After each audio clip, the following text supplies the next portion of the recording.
look forward to your presentation. But before we do, I just want to thank you and your team for the work you do in this area.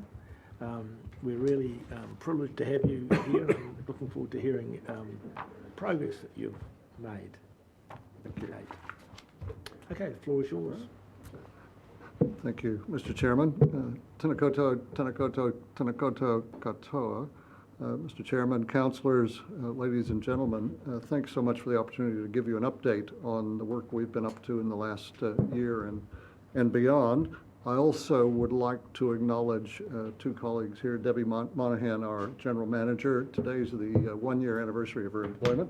She's been on the job exactly a year today. And Sarah Reddish, who's our Admin Manager, and she's been on the job a bit longer. So what I'd like to do today is go very quickly. I understand there's 20 minutes. I'd like to speak for about half of that. And in that time, to start off by sort of framing the discussion, telling you what actually I know you already know, and what our situation is now, and then a bit about where we'd like to go in the future. So to start off with, this is not news. Biodiversity is in a serious shape, not just here but around the world, and much of what I say about Hawke's Bay will pertain to all of New Zealand. The habitats are enormously altered due to human activity in the last 1,000 years or so. The human population continues to grow, and as that happens, the demands on the environment and biodiversity will grow and change. And as this council acknowledged last year, we're in the middle of a serious climate emergency, and one that will last the rest of this century with totally unpredictable effects. And just to give a bit of context to that, one of the bits of commentary I've heard since March was, if you think that dealing with a global pandemic is fun, just wait for climate change. Because I think already those effects are being addressed here and in a big way, and those will only become more demanding. And of course, the challenges to that are that as nature is challenged and bits of it destroyed, ecosystem services that support human life are threatened, and those in turn support, the ecosystem services support our sources of wealth and health, in particular agriculture and tourism are threatened. So it's a generational challenge. What we would love is a future that's nature-rich for Hawke's Bay, because we believe that's the foundation of a sustainable economy, a healthy, wealthy future for all the people of Hawke's Bay, and to create. Our goal is to create a world that's worth having for future generations. There we go. It's easy to get depressed in the face of that. I do take some hope from some things that are going on right now that you may or may not all be aware of. One is that it was identified a couple of decades ago that there are literally thousands of community-based and community-led environmental groups nationally, and that these are often, they're as diverse as you could want. Every little stream and valley seems to have a group of people concerned with it. The problems are that they often work independently, they work without resources, often without expertise. And there are many ways that they can be harnessed to make much bigger contributions. That, to me, I interpret that to mean there are hundreds in Hawke's Bay. I think that's, from what I've learned in the last couple of years, I think that's very likely true. Respect for nature that's shown by that is increasingly embraced in the law. And I cite here the Te Awa Tupua Act of 2017. That's the act that gave legal personality to the Whanganui River. And I think that was a landmark internationally. It's cited around the world for what it acknowledges. It's now been extended to other places like Urewera, Mount Egmont, and so on. And it acknowledges the principle that land is a community to which we belong. We're not separate from it. We depend on it. And if we destroy our own nest, we will suffer. And the third point I'd just mention is that I spent my career in education, and I was stunned and thrilled, really, that young people get it. And it doesn't matter whether they're primary school students or university students. There's a generation that have come through in the last 10, 20, 30 years that understand and connect to nature and understand its importance for them. And as somebody who's got gray hair, for what's left, I can tell you that a lot of these movements, these local groups, are led by retired people and so on. So the young people and the old people are actually leading this with their hearts and with their work, and that's extraordinary. Now, Biodiversity Hawke's Bay arose out of the strategy that was the result of 5 years of consultation and bargaining, I suspect. We have two key goals. One is restoration of biodiversity in Hawke's Bay, and the second is for the benefit of humanity. It's not just to create more space for birds because birds are great, although many of us believe that. It's because, as I said earlier, that's what we need for the future, to have a future worth living. I'd also cite one other document that pertains nationally, and this is from the Parliamentary Commissioner for the Environment, and many of you will have read this, in 2017, and these are pages 109 and 110 are the final two pages. And I would encourage you to go read those because they're a wonderful summary of what's required for the future. Two key bits I've extracted here. The first is it acknowledges that the problem is enormous, that the people will be the solution as much as government, and that coordination is vital. As I said earlier, it doesn't matter how many people are trapping rats in their backyards. If they're doing different, if somebody's trapping for rats and another for possums and so on, they might as well not bother. Everybody's got to be working in concert. The second is this request that government enable the creation of regional biodiversity hubs to coordinate and support community conservation. And movements were underway at the time. They cited the Wild for Taranaki program and the Bay Conservation Alliance as two examples of how that can happen. And fortunately, DOC took that to heart. In this year's funding round for community groups, they allocated money specifically for these. 6 community hub or regional hubs were awarded funding, and we're one of those, along with Taranaki and the Bay of Plenty and a couple of others, four others besides those two, including us. And so it acknowledges that that's going to be essential for the future. So this is the money this is what we had hoped for. And that framing from the Parliamentary Commissioner help us identify how we want to know ourselves and how we want to work. Our identity to us now is the network of networks. There are lots of little networks out there of people doing stuff, but they're unconnected. We want to be the network that connects those networks, and we want to do so to enable their successes in a very active way, connecting, mobilizing, accelerating progress, identifying the resources and connecting to those, and in a different sort of way, celebrating achievements as they come along, because that's the way to grow the biodiversity community. Key to success for us is partnership, and that's what we've been working towards for the last few years. Most importantly, with these community groups, they're critical. They're the ones that are actually going to do much of the work, and we need to know who they are and where they are and how we can connect them. We can't do it until we know them. Government's been critical, and none more so than the regional council. But we've developed good relationships with the TLAs around here. DOC has been quite supportive. Businesses have come on board. We're particularly pleased to have those 3 very high-profile partners with us. We're working with Monofenua, and 18 strategy partners signed that document, and they're critical to our success too. So our job right now, we're in the middle of it, and it will dominate the coming year, is to build that biodiversity hub. We've got $150,000 from DOC to begin that process with. Key to it will be employing a community biodiversity community facilitator, and their entire focus is to engage with the community to help us identify that community, initially create an inventory of who are those groups, what do they do, where are they, and so on, and then share information among them, help them to connect, help them start initiatives. Often they have the best of intentions. They want to do trapping or planting or something. They don't have any money. They most likely don't have much expertise. They don't know which plants to plant where. I could keep going to the things they don't know. But that expertise exists here, both in the regional council and others, and our job is to connect to it. Our job is to help them organize, to help them find funding if they need it, and lastly, to celebrate their successes as they happen. Now, I mentioned the support we've had from the regional council. It's been absolutely extraordinary. This isn't my last slide. I've got a few more to go, but I think at this point, I just want to acknowledge we would not have got this far without support from the regional council at absolutely every step. You've been absolutely critical to what we've done.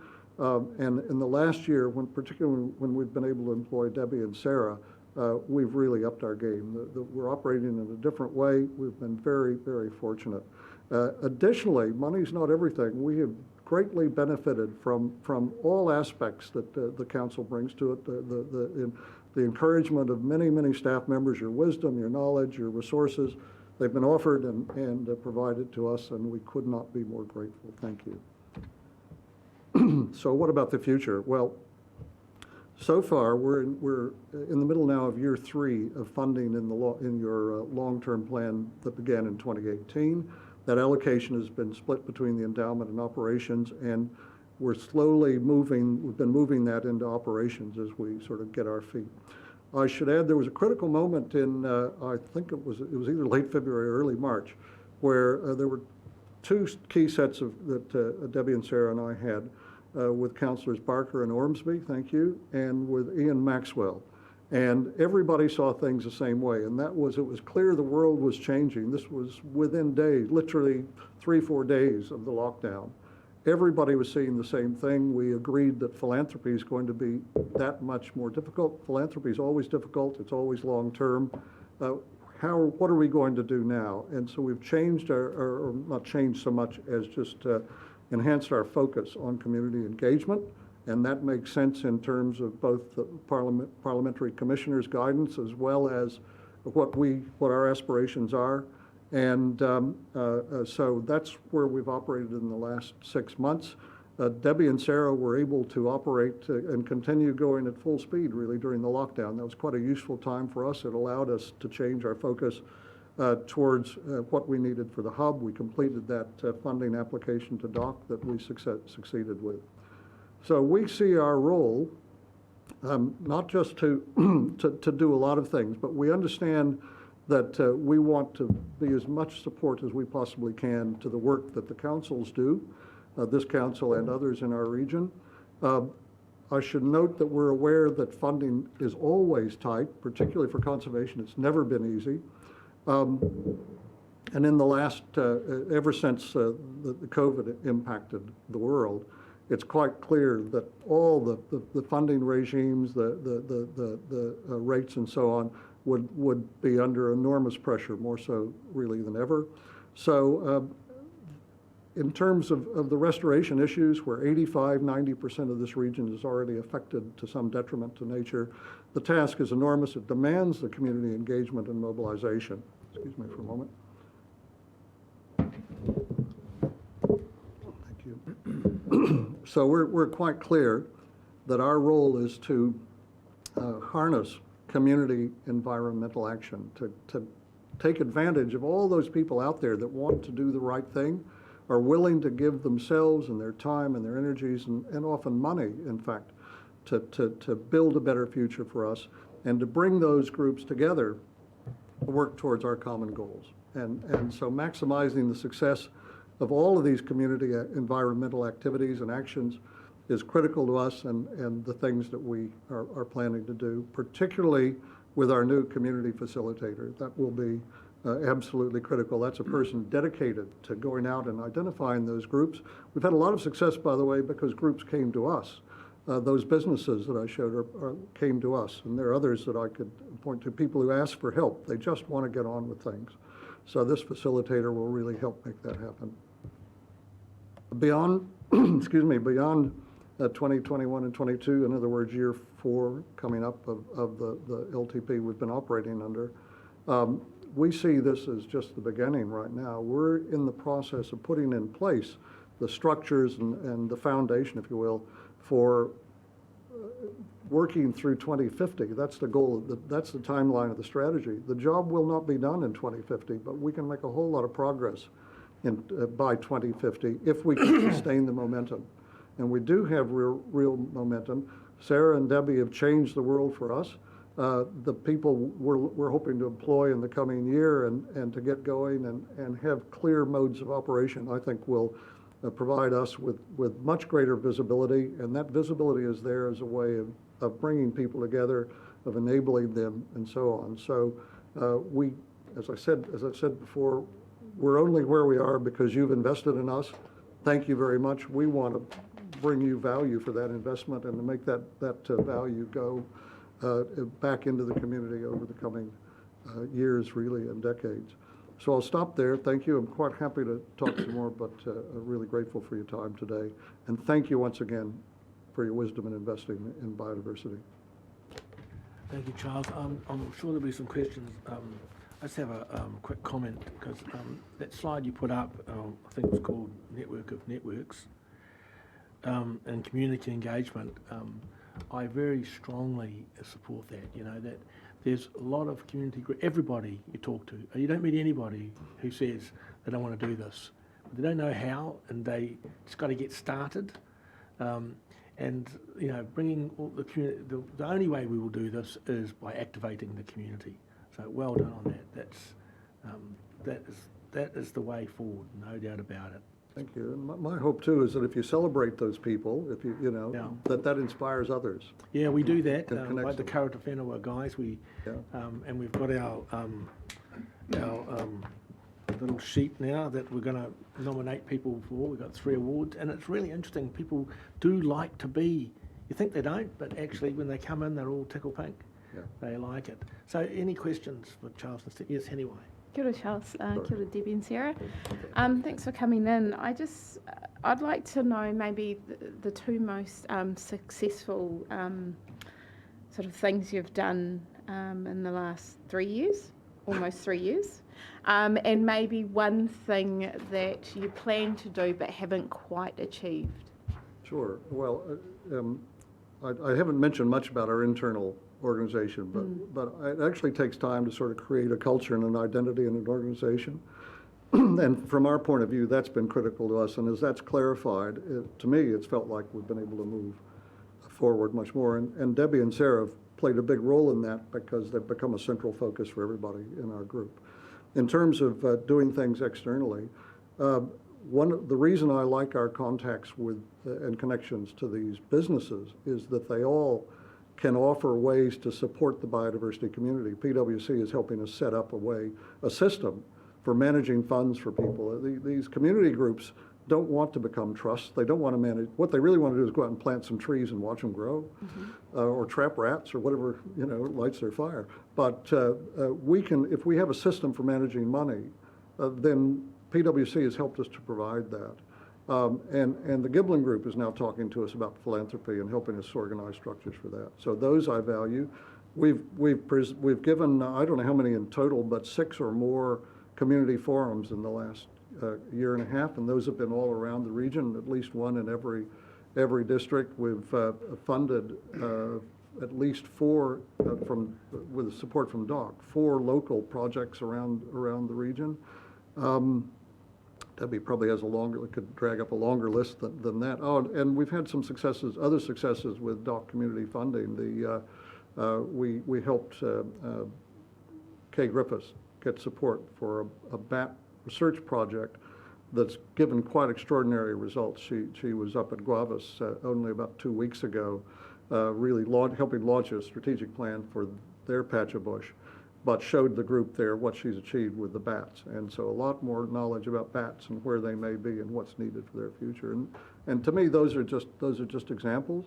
One of the things that Sarah's been doing is accumulating, she's begun this accumulation of lists of environmental groups, and that'll be an internal thing for us, but the more we can connect those groups, the more. And one thing you'd maybe like to have achieved by now but haven't? There's probably a very long list of those. I mean, we're laying the foundation. I've said from the start that I think there are 2 groups that are critical for us to engage with. One is the agricultural community, and another one is Maori. And we have a ways to go on both of those. We have begun and done some successful things with Maori as a first step. And my hope is this community facilitator in particular will allow us to begin that process. It takes a long time to build relationships, so it's never too early to start. Thank you. Neil? Yeah, thank you, Charles. Great to see you here again, and great to see biodiversity become a core part of the Regional Council's business. It wasn't that way a decade ago, as you know. It took a while to get the biodiversity strategy over the line, and the establishment of the foundation. However, we've got a few issues of reality to face around money, and being in the business of getting money in, I know how hard what that looks like. The endowment fund clearly is not going to perform up to the level we hoped it would. You've mentioned the DOC grant and the desire to spend that in, if you like, community relations, community liaison. My question is, what is the relationship that the Foundation has with the Regional Council catchment strategy and the staff in their various offices? As I say, biodiversity is core business to us. I'm wondering, in fact, whether you need to invest in that function when potentially that function may be available, easily accessible through our catchment functions of council. Sorry, which I missed the core of that question. Well, you're looking to invest in a community relations type personnel. I'm interested to know the relationship you have with our catchment officers and the opportunity to in fact deliver what you expect out of that community relationship from regional council action in the field, which ought to mirror that to some significant extent in terms of knowing the catchment, understanding the players, understanding where trees need to be planted, etc. So have you had that conversation? Well, Debbie may want to comment as well. I don't think we've certainly not had them to the extent that would be desirable. We know that. And I could have said to start with that we don't see ourselves as the doer of any of this. That's other people's responsibilities. We don't want to do that. What we want to do is bring people into the process, bring people together. One of the things that Debbie is committed to doing, and it's in the strategy, is to create an interagencies working group. So not just with this council, but with other bodies around the region that are doing environmental and biodiversity work to help them coordinate. But I don't think that's probably not quite what you're talking about. It's really is, are we duplicating that resource out there when we've got our own, regional council's got a certain capacity? Is it possible to leverage off that and work with that to achieve the same objective? So I've worked, we've gone out with Russ and looked at kind of what they are actually doing in the open spaces and the catchment, the Te Karamu strategy and all that sort of thing. So one of the DOC applications we did put in was one based around Te Karamu. We had Te Tai Whenua or Hiratonga would be our partner in that, and that was done working with regional council as to how it was consistent. So it was actually to try and maximise the resources. We're well aware that the regional council staff are really stretched and pushed. And I suppose what we want to do is the low-hanging fruit. We want to help the community first up and help them get granted and handle their money using the expertise of the council when we need the expertise of the council. But ideally, we would like a community group, when they have an idea, to know that Biodiversity Hawke's Bay and our community facilitators who to contact first. And we do the hard yards of walking them through what do they want, what are their objectives, helping them write their own strategies and identify what they want. What form then follows the functions that they've identified. So we want to do all that work, which takes a lot of time, relieving actually the council staff from doing that. So our engagement, if you like, to link the community with achieving the strategy, but then draw on the resources of the council when we need the expertise. Come to you for the trees that we might need planting because you've got those there. But everything we do is consistent with the plans and reserves you do. Like all that, and the TLAs do this too. They've got to review the reserve plans every 10 years. Feed into that, how does that work, engage with the community. So I see our role as very complementary. And if anything, the ideal would be that we've got the resource that when somebody rings and they're talking to Lynn and Jodie, she said, who you want to talk to is these, and they come to us rather than put more time and strain on your staff resources. And I believe we can do that very effectively. And the DOC money we actually had to put in what we wanted to achieve, and we'd actually identified that the way for us to really add value is to get to know that biodiversity community really well, to draw on the resources of the information that you already have in council. So we're not going to duplicate. We just want to put your information with Napier's, with Hastings, with Forest and Bird, with Land Care. So we've already got some information from the likes of Land Care and Forest and Bird in there. We want to put it all together and then make it easily accessible out to the community. And we believe we can do that very cost effectively. I expect our catchment teams to be actually doing that. Oh, well, and they are. We'll be drawing on what they're actually doing. But and it's like I went to a meeting at the Cape Sanctuary, also another one in Hamawan and Te Awanga. Now there were council staff there, and we're not saying that they're not part of it. But I would like that when we leave there and there's 10 action points, if we can take 8 of those 10 points and relieve the effort on your staff, then the idea would be we'll do the 8 out of 10 we can do, linking in and making sure it's consistent, leaving the 2 points that only the council can do for the council to do and focus on. Any other questions? Thanks very much. With the many other groups that you're engaging and talking with, the various networks, and everyone's obviously very interested in this space, if we ask them who's the kind of go-to place to help facilitate biosecurity work in the region, do you think they'd point straight to yourselves? Honestly, not yet. No, I don't believe so. Some would, some would know, and some would steer them towards. And I mean, I'm new to this industry a year ago, and what I've learnt over the years, it's full of passionate people. And Yeah. But the best thing is, they're passionate people who are prepared to share their knowledge and their networks. And I think what's happening is that it's more likely to happen now than what it was even 3 months ago, that people would reach out. So we did have Te Awanga and Hamawana reach out to Biodiversity Hawke's Bay. And so that to me is a positive step. We've also proactively got Napier and Hastings councils reaching out and asking us for input into different plans that they're working on as well. And likewise, that wouldn't have happened a year ago as well. And we went down the same in Central Hawke's Bay. So we've actually started that engagement so that their staff know that we're there, and that is helping them direct more people to us because we've gone out and met them and formed those relationships. I think that's a very good metric we should measure ourselves by, and I think a critical job is why I feel strongly about getting our identity right, because as with philanthropy, for a not-for-profit, it's your reputation that's everything, and so as we build it, we just need to be sure we get it right. And this is the second year really of Biodiversity Hawke's Bay. We had about a year and a half forming before that. I was thinking about with the earlier question, it partly relates to yours possibly, that I became involved with this about 4.5 years ago when my wife and I retired and moved here. And at the first, I think it may have been the very first meeting, that was consistent every meeting since. The one thing we learned with all these groups that were coming together did, nobody likes government. So that's not news to any of you, I'm sure.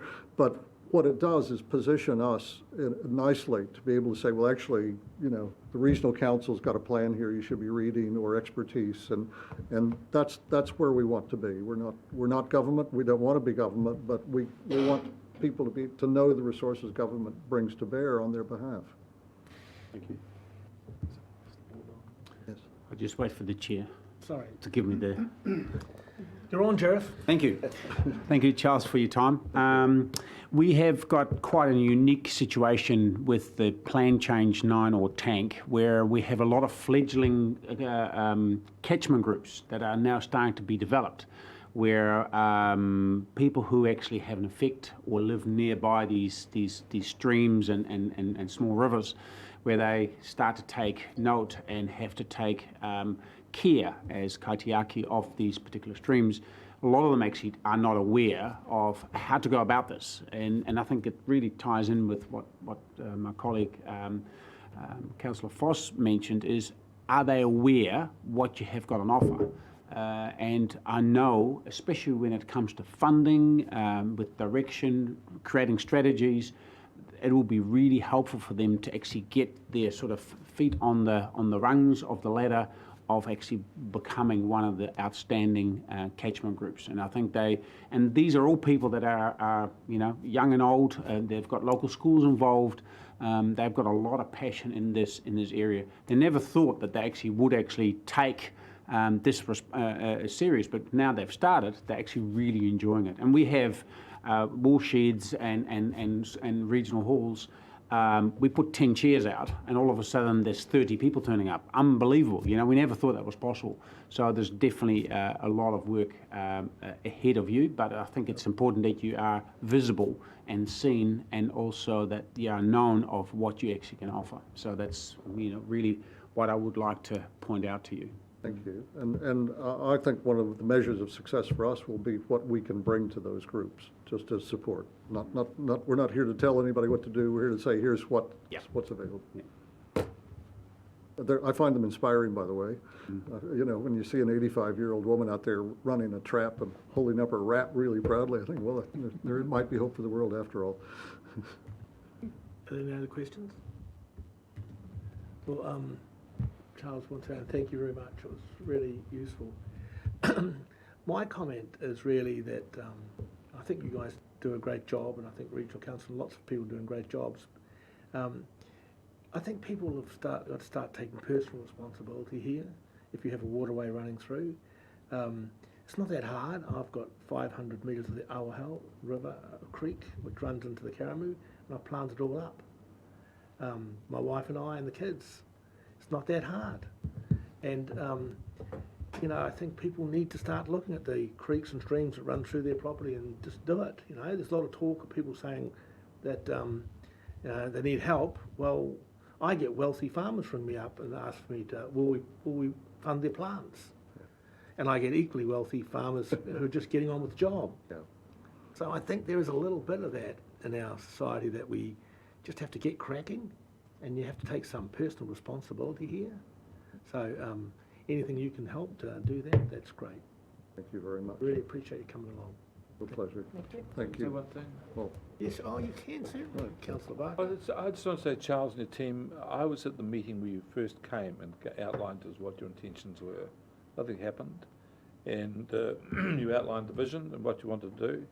I just want to say it's very gratifying to see how things have progressed over time, grown, and the vision still is there, the passion is still there, and your organisation is growing and growing. I look forward to it continuing its exponential growth. It's great, fantastic. thank you very much, Rick. That's great to hear. Lovely.